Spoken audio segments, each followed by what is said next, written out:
High friends, welcome to Yashika. ரீசெண்டான டேஸில் Arun and நம்மளோட அர்ச்சனா 2 பேரும் லவ் பண்ணுறாங்க அப்படிங்கிறது ஆல்ரெடி 2 பேருமே ஃப்ராங்காக சொல்லிட்டாங்க அப்படின்னு தான் சொல்லணும். எஸ், இன்னைக்கு நம்மளோட அருணோட பர்த்டே இல்லையா, அதோட ஸ்பெஷலாக நம்மளோட அர்ச்சனா வந்து அவங்களோட இன்ஸ்டாகிராம் பேஜில் life can be hard sometimes but trust me it's gonna get better அப்படின்னு சொல்லி ஹாப்பி பர்த்டே ஹீரோ அப்படின்னு சொல்லி அவர் மேலே சாஞ்சிட்டு இருக்க மாதிரியான ஒரு பிக் வந்து போஸ்ட் பண்ணியிருந்தாங்க.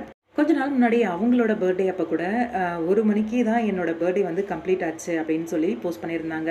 என்னென்னா 1 மணிக்கு அருண் வந்து லைவில் வந்து அவங்களுக்கு பர்த்டே விஷ் பண்ணியிருந்தாரு. அதை பார்த்ததுக்கப்புறம் தான் எனக்கு வந்து என்னோடய பர்த்டே வந்து கம்ப்ளீட் ஆச்சு அப்படிங்கிற மாதிரி போஸ்ட் பண்ணியிருந்தாங்க. அது மட்டும் இல்லாமல் நம்ம சாய் பிரமுதிதா மேம் அவங்களோட இன்ஸ்டாகிராம் பேஜ், யூடியூப் அப்படின்ட்டு அவங்க 2 பேரோட காம்போவில் இருக்கிற மாதிரி அவங்க மேரேஜ் விஷயங்கள்லாம் நடக்குது அங்கே பிக் பாஸில். அதுக்கு நம்ம அர்ச்சனா வைக்கப்படுற மாதிரி அப்படிலாம் போஸ்ட் பண்ணியிருந்தாங்க. ரொம்பவே அழகான இந்த ஜோடி வந்த உடனே ஒரு நல்ல விஷயம் சொல்ல போகிறேன் அப்படின்ற மாதிரி நம்ம அருணும் வந்து சொல்லியிருந்தாரு. ஹீரோவுக்கு மட்டும் இன்னைக்கு பர்த்டே கிடையாது, ஹீரோவோட சிஸ்டருக்குமே இன்னைக்கு தான் பர்த்டேவான். அவங்க வந்து MBBS படிச்சுட்டு இருக்காங்களாம். இன்னைக்கு நம்மளோட ஹீரோ அருண் வந்து அவங்களோட சிஸ்டருக்குமே விஷ் பண்ணியிருந்தாரு.